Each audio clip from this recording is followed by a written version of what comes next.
What's up? What's it looking like where y'all are at? We're gonna talk here in a minute, but let some people get on here, and while we're doing that, I'll just show you what it looks like where I'm at. I just got out of Missouri. I'm in northern Arkansas right now, driving these pallets back down, going through the cornfields over here. Just got out of Illinois, went through Missouri a little bit, now I'm down here in Arkansas. But I've had some realizations.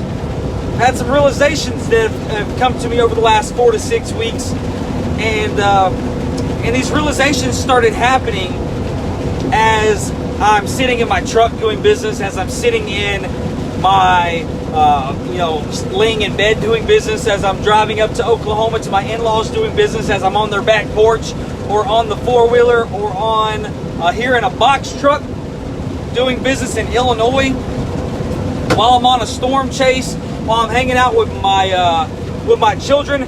There's many different areas and places that I've allowed myself to start having realizations about business, and I'll talk to you about some of those realizations right now. For a long time, I talked about business being like every business having like a cookie cutter method, and that cookie cutter method meaning that basically every business has the same things that go into it, and all you have to do is build off of that. Well, that's true to an extent, but I've also realized that just like every business is cookie cutter and needs some of the same basic ingredients to survive and grow and thrive, well, not every business is the same either. Like, what I'm also realizing is that every business is different too. And so if you look at every business, or even if you look at one business particularly, and you say, I'm going to mimic my style of sales, my style of service, the way that I run my business, I'm going to mimic it off of them. If you do that, you will fail. If you do it to say 2 businesses or 5 businesses, you will fail. Why? Well, you're going to fail because you're trying to follow somebody else's method. Okay, there is no one-size-fits-all method here in business. You've got to figure out what works best for you. Okay, some people had to realize in this quarantine and during coronavirus that working from home was better than working in a building. Some people realized that working from home was not possible anymore, and that working inside of a remote location was the only way to go. Some people realized that they no longer wanted to do business with clients anymore, and they wanted to do it themselves. Some people realized that they wanted to take on more clients and wanted to stop doing business all by themselves. Okay? Some people realized they wanted to get out of business. Some people realized they wanted to go in business. Some people realized that they had the wrong products and were losing money.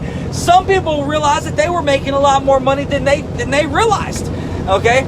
There's a lot of things that I realized over the last 3 to 4 weeks. And part of that is that me, even though I don't compare myself all the time to other people, I still, I look at myself and I take an inward audit at me, at my staff, at my products, at the services, at the customer service, at what we're doing, at the results our clients are getting, at the results that we're getting. I take an audit of all of that, and then I tell myself, is what I'm doing good or is what I'm doing not good? Until recently, I've also looked at other businesses that were like mine and tried to almost, like you would do in real estate, run a comp or a comparative analysis against that other business and say, well, if they've been in business for 5 years and I've been in business for 5 years and they're making $5 million, I should be making $5 million. Well, that's complete crap. And if you're judging another business or your business based off of another business like that, you're setting yourself up for major failure. And here's why. That other company that I'm looking at, they may have a product that's $40,000 minimum, like a vehicle, a $20,000, $30,000, $40,000 product. Whereas another company might have a maximum of a $29 product. How many sales is the $29 person going to have to take to even make up for one person's $40,000 sale? A lot. Okay, hundreds upon thousands of sales. So, knowing that, you have to understand that you can't go comparing yourself to your friend's business, even your mentor's business. Okay, everybody's got different products at different price points, different delivery times, different methods of doing business.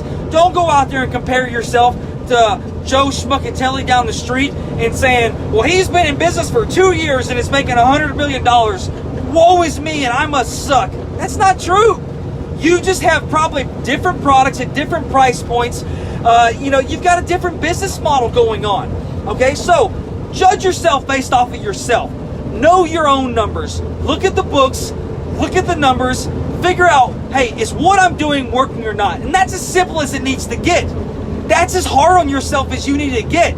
Is what you're doing working for you or not? If it's working for you, screw what everybody else has to say, everybody else's opinions, everybody else's thoughts. If it works for you, it works. And that's why, like for me, I have a specific way of selling these products that I've sold over the last couple of years, where we sell the perfect stuff on Amazon first, and then we sell what can't go to Amazon on Poshmark and Mercari, and then what can't be sold on Amazon, Poshmark, and Mercari go into our retail store.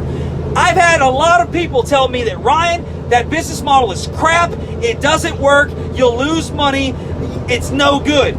I've also had people that have made money with it as well.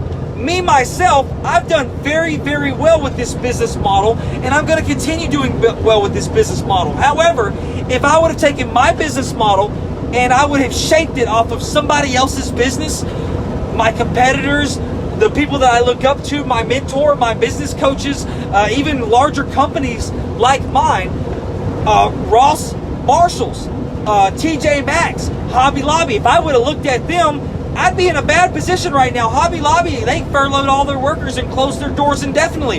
Wholesale Universe and Simply Neat Boutique is still going right on down the road. Okay? I'm not taking advice from anybody else at this point than from me. And that's not saying that I'm not taking advice from anybody, but what I mean by that is I'm taking the advice of myself from my company, the fillers, the data. When I look at the numbers and the data in my books and my profit and loss, when I go into QuickBooks and I see that we're profiting, I know that we're doing something right. So I've literally seen people that are profiting, but somebody tells them to change something, or they look at a competitor and a competitor's doing something different, and without knowing their competitor's numbers, just seeing a visual, they'll change everything, change what was working for them. Folks, if it ain't broke, don't fix it. If it's working for you, don't change it. If it's not working for you, change one variable at a time until it starts working so you know what it was that was broken, okay? This is my big lesson for you today, all right? If you're going to be in business, understand that you can only compare yourself to you.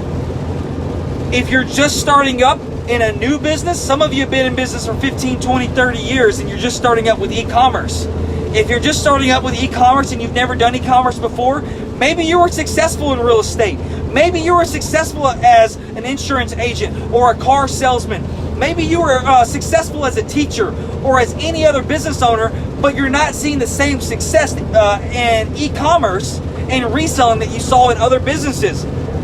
Folks, the first thing that I would possibly tell you is maybe unwind some of those stories that you're telling yourself from old past businesses and past business models that might have worked for you then but might not work now. The method of doing business that you might have done a long time ago might not be the same business model that works now. It might not be the same method that's going to work, okay?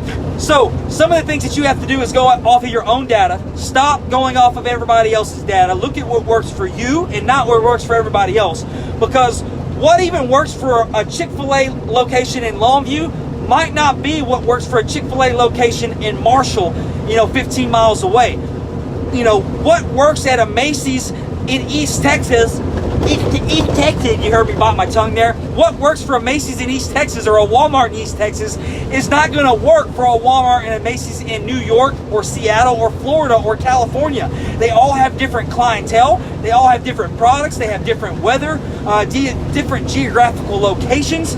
There's a lot of different factors that go into this. So, biggest takeaway that I can give you folks that I was thinking of a few minutes ago and I wanted to relay to you, stop judging your chapter 1 by somebody else's chapter 16. Stop judging your current business by somebody else's business model. Look at your own numbers. Look and see if it's working for you or not. And if it's working, keep doing what's working. Okay? If it's not working, change one variable at a time and then find out what it was that was broken and then fix it and don't do what's broken anymore. All right? If you have any questions for me, let me know. Y'all go out and crush y'all's day. Hey, keep staying safe through this quarantine time, but keep doing what's required to get ahead in life, all right? Love each and every one of you. Let us know how we can serve you, and we'll make sure you get taken care of. Have a great day.